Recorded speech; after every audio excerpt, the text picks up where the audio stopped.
नमस्कार मित्रों, अपने पिछले वीडियो में हमने आपको बताया था कि ईपीएफओ 3 योजनाओं का संचालन और प्रबंधन करता है। आज हम आपको इन तीनों योजनाओं के बारे में बताएंगे। ईपीएफओ की पहली और प्रमुख योजना है कर्मचारी भविष्य निधि योजना यानी ईपीएफ स्कीम। यह एक दीर्घकालीन बचत योजना है जो कर्मचारी के रिटायरमेंट पर लंपसम अमाउंट देती है, जिससे वह अपनी तमाम ज़रूरतें पूरी कर सकता है। यही नहीं, रिटायरमेंट से पूर्व भी कर्मचारी के जीवन के विभिन्न पड़ावों पर आर्थिक ज़रूरतों को पूरा करने के लिए भी इस योजना में आंशिक निकासी यानी एडवांस की व्यवस्था की गई है। कर्मचारी अपनी जमा राशि से इन आवश्यकताओं के लिए एडवांस ले सकता है।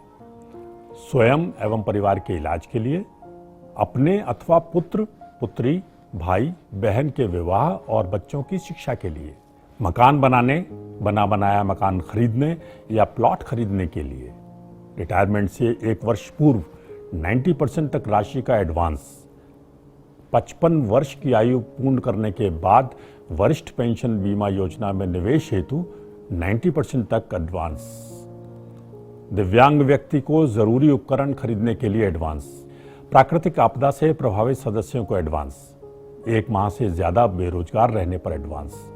लेकिन इन सभी एडवांस के लिए कुछ शर्तों का पूरा होना आवश्यक है, जैसे न्यूनतम सेवावधि, न्यूनतम बैलेंस और एडवांस की अधिकतम संख्या। किसी भी प्रकार के एडवांस में आप एक बार में अधिकतम कितनी राशि ले सकते हैं वह भी योजना में निर्धारित है। इन सब के बारे में विस्तार से जानने और आवेदन की प्रक्रिया जानने के लिए आप हमारे पूर्व की वीडियो देख सकते हैं, जिसका लिंक डिस्क्रिप्शन बॉक्स में दिया जा रहा है।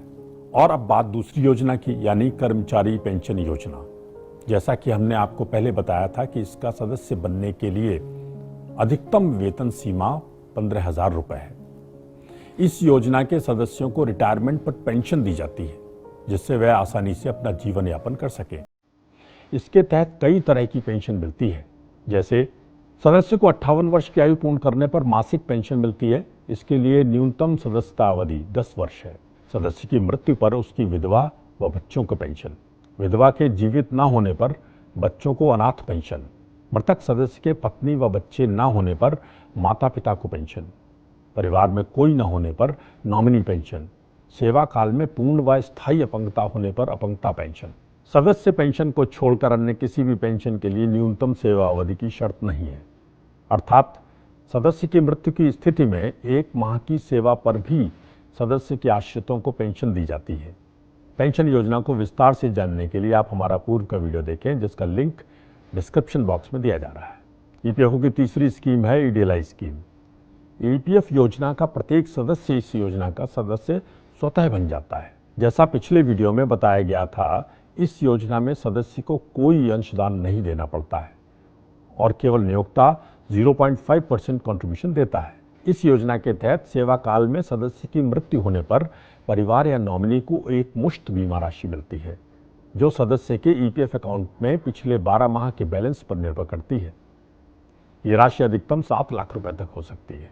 इसके बारे में अधिक जानकारी के लिए आप इस विषय पर हमारा वीडियो देखें, जिसका लिंक डिस्क्रिप्शन बॉक्स में दिया जा रहा है। मित्रों, अपने 7.5 करोड़ से ज्यादा सदस्यों तक भारत सरकार की योजनाओं को पहुंचाने के लिए ईपीएफओ अपने 21 जोनल कार्यालयों के सुपरविजन में 139 क्षेत्रीय कार्यालयों और 113 जिला कार्यालयों के माध्यम से लगातार कार्यरत है।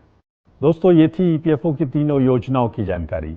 इस सीरीज में आगे हम किसी अन्य उपयोगी जानकारी को लेकर उपस्थित होंगे। तब तक के लिए अपना ख्याल रखें, इस वीडियो को शेयर करते रहें। यदि आपको जानकारी अच्छी लगी हो तो लाइक का बटन दबाना बिल्कुल न भूलें। अगर आपने अब तक चैनल सब्सक्राइब नहीं किया है तो आप कर लें और बेल आइकन भी दबा दें, जिससे कि आपको हमारे वीडियोस का नोटिफिकेशन मिलता रहे। धन्यवाद।